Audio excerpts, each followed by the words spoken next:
Okay, class 10. This is your similarity exercise 13.2 and this is part 4 video. Okay, before we start, first of all learn basic proportionality theorem. What is this? बहुत easy होता है basic proportionality theorem. Suppose कीजिए एक triangle दिया गया है. Okay, और यहाँ से एक लाइन पैरेलल ड्रॉ हो रहा है. ये रहा ए बी सी और यहाँ पे गिवन दिया हुआ है कि डी ई इज पैरेलल, यानी D E parallel to B C. ये गिवन दिया हुआ है. Okay, D parallel to B C. तब ये बेसिक प्रोपोर्शनल कैसे हो सकता है? जब आप इसको लिख सकते हो A D by D B equals to A E by E सी.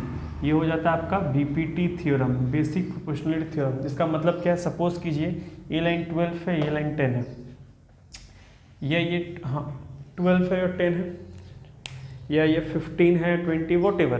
तो इसको सपोज कीजिए 10 है, ये लाइन 20 है, तो इसको हम कैसे बांट दिए? 4:6 में बांट दिए. अगर ये 20 है तो ये 8:12 में बढ़ जाएगा, क्योंकि ये ज़रूरी नहीं कि दोनों लाइन सेम साइज़ की है. मान लीजिए 10 था पूरा, ये 20 था, तो 4/6. तो हम लोग की basic proportional theorem, that means ये लाइन जब जाएगा तो जितना इसको कटने से रेशियो आएगा, इसको कटने से भी उतना ही रेशियो आएगा. जैसे इसका आ रहा है 4/6 और इसका आ रहा है 8/12, तो इसको काटेंगे तो आएगा 2/3, तो इसको भी काटेंगे तो आएगा 2/3. ये चीज़ कहना चाह रहे हैं. दैट मीन्स ये जो लाइन जाके इस दोनों लाइन को जो डिवाइड करेगा वो सेम रेशियो, जो जितना इस रेशियो को डिवाइड किया जाएगा उतना भी इस रेशियो को भी आएगा आंसर. ठीक है, ये होता है बेसिक प्रोपोर्शनल. इसका अगर हम कोरोलरी पढ़ते हैं तो कोरोलरी 1 में हम लिख सकते हैं, यानी ए डी बाई फुल यानी ए बी, और यहाँ से इसका ए ई बाई ए सी ये भी लिख सकते हैं. जैसे ए डी में सपोज कीजिए 4 लिखा हुआ और ए बी 10 था पूरा, हम लोग को पता है.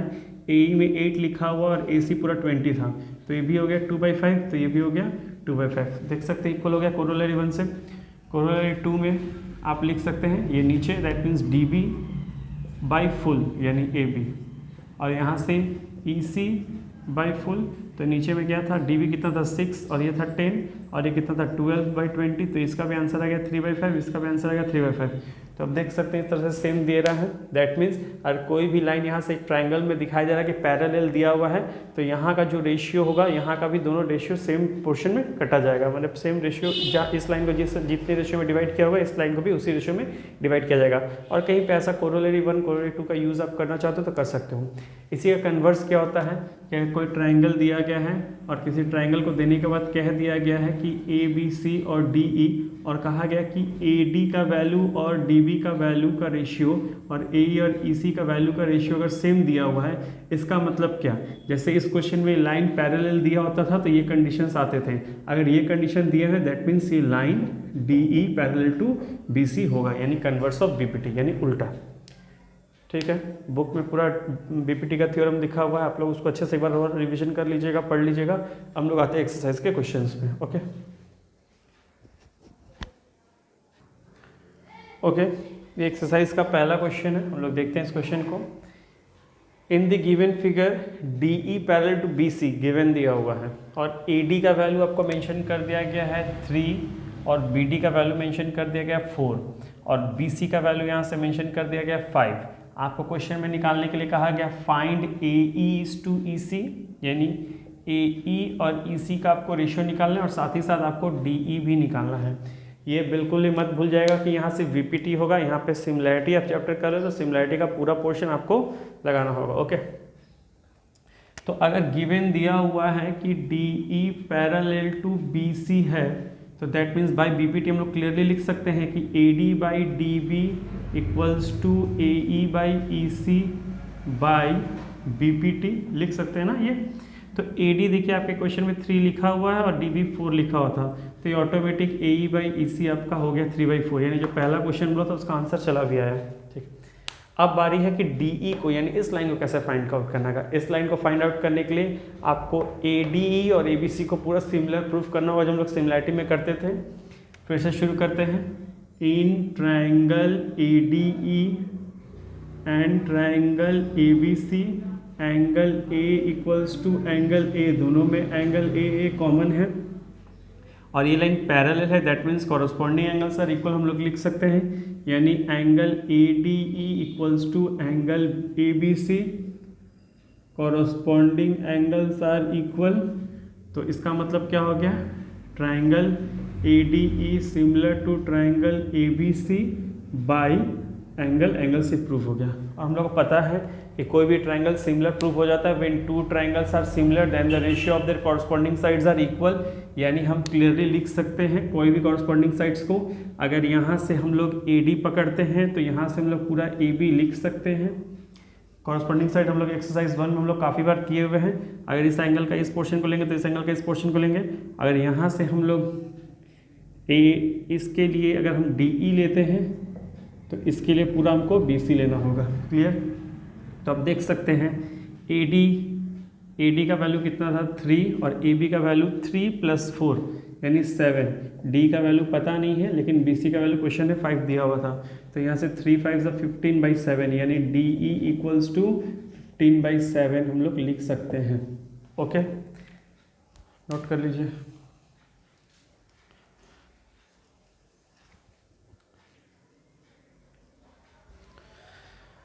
Okay, it's time for the question number 2। Question number 2 में देखिए in the adjoining figure question में गिवन दिया हुआ है कि DE पैरेलल टू BC यानी DE और BC पैरेलल है और उसके बाद सबकी वैल्यू दे दी गई है। AD की वैल्यू x, DB की वैल्यू x-2, AE की वैल्यू x+2 एंड EC की वैल्यू x-2, ये वैल्यूज दी गई हुई है। तो आपको क्वेश्चन में सिर्फ बोला गया find the value of x की वैल्यू निकालने के लिए। तो हम लोग BPT थ्योरम से हम लोग को पता है, हम लोग क्लियरली AD/DB = AE/EC लिख सकते हैं, जहाँ पे क्या लिखा हुआ x-2 और x+2 और x-1, जिसकी जो वैल्यू तो पुट कर दिया। क्रॉस मल्टीप्लाई हम लोग कर देंगे। क्रॉस मल्टीप्लाई करेंगे तो यहाँ पे क्या आएगा x-1 = x-2 और x+2। इसको सॉल्व कर रहे हैं, ये हो जाएगा x² - x और ये हो जाएगा x² - 4। ये x² कट गया, -x -4 माइनस कट गया, x की वैल्यू हमारी 4 चली गई। ओके, क्रॉस मल्टीप्लाई करके इंटू के ये x इंटू x² - x और a - b और a+b यानी a² - b² डायरेक्ट लिख दिया। x² कट कर दिया और x की वैल्यू 4 आ गई। हम लोग चलते हैं क्वेश्चन नंबर 5 की तरफ। क्वेश्चन नंबर 5 में क्लियरली लिखा हुआ है कि इस फिगर में DE जो लाइन है वो BC के पैरेलल है। तो आपको प्रूफ करना है कि ये जो बड़ा ट्राइंगल ABC है ये एक आइसोसेलेस ट्राइंगल है। आइसोसेलेस प्रूफ आपको करना होगा और क्वेश्चन में साफ साफ कह दिया कि BD और C की वैल्यू भी इक्वल है। BD की वैल्यू और C की वैल्यू इक्वल दी गई है क्वेश्चन में। ठीक है, तो हम कैसे प्रूफ कर सकते हैं कि इन दोनों का ABC एक आइसोसेलेस ट्राइंगल है। क्वेश्चन रिलैक्सली कहा गया है क्लियर कि BD की वैल्यू और यहाँ से in the given figure DE parallel to BC और प्रूफ दैट ABC, हाँ इतना ही क्वेश्चन दिया गया है। BD = C दिया गया है और आपको बोला गया है प्रूफ करने के लिए ABC एक आइसोसेलेस ट्राइंगल है। डन।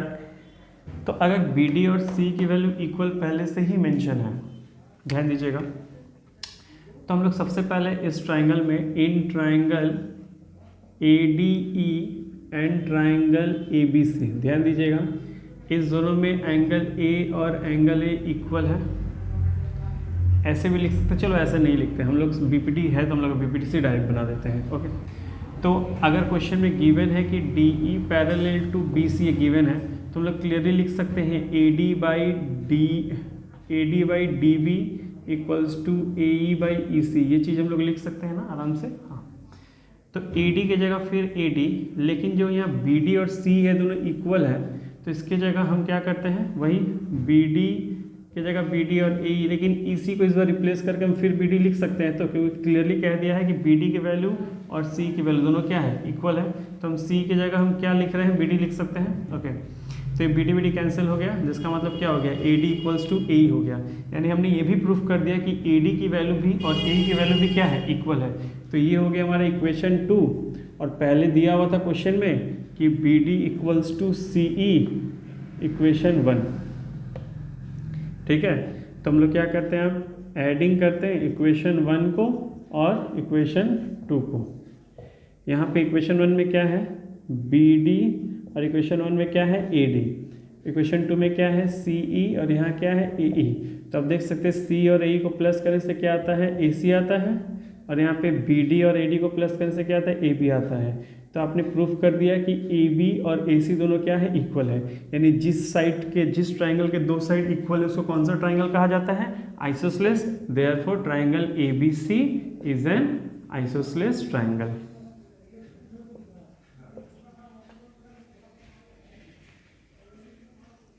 नोट कर लीजिए।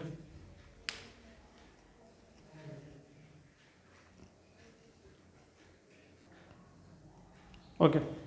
In question number 7, in the adjoining figure A, B, C are the points on OP, OQ and QR respectively, और दिया हुआ है कि AB पैरेलल टू PQ, और इस फिगर में लिखा हुआ है AC जो लाइन है वो PR के पैरेलल है। आपको प्रूफ करने के लिए कहा गया BC पैरेलल टू QR। ध्यान से क्वेश्चन देखिए, इस जो ट्राइंगल दिखाई दे रहा है OPQ, इसमें AB इसके पैरेलल है, ये क्वेश्चन में गिवन दिया हुआ है, और इस ट्राइंगल में ये लाइन इसके पैरेलल है। तो आपको प्रूफ करना है कि BC भी QR के पैरेलल है।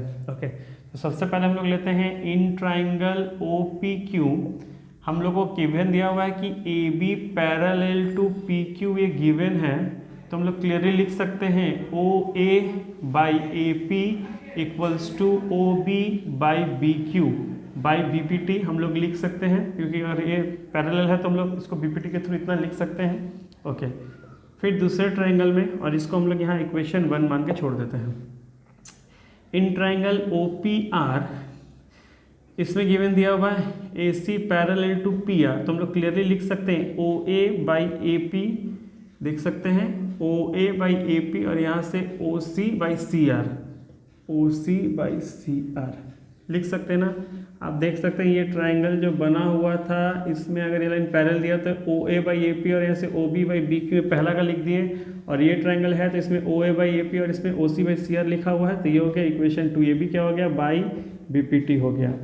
तो फ्रॉम इक्वेशन 1 एंड इक्वेशन 2 आप वी गेट, आप देख सकते हैं इसमें भी OA बाई AP है, इसमें भी OA बाई AP है, ये कैंसिल कर देंगे तो हम लोग क्लियरली लिख सकते हैं OB बाई BQ और OC बाई CR, ये लिख दिया। तो आप देख सकते हैं ऑटोमेटिक ये आ गया OB बाई BQ और OC बाई CR।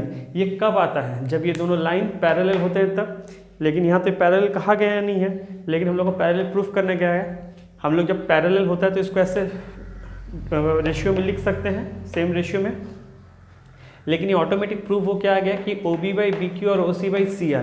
इसका मतलब क्या हो गया कि ये दोनों लाइन क्या था, पैरेलल था, जिसके कारण ये हुआ, यानी ये हो गया उल्टा, यानी बाई कन्वर्स ऑफ BPT ये हम लोग प्रूफ कर दिए कि BC पैरेलल टू QR था, जिसके कारण हम लोग ये प्रूफ करके लाए हैं। तो यहाँ BC पैरेलल टू QR लिख के हम लोग लिखेंगे कन्वर्स ऑफ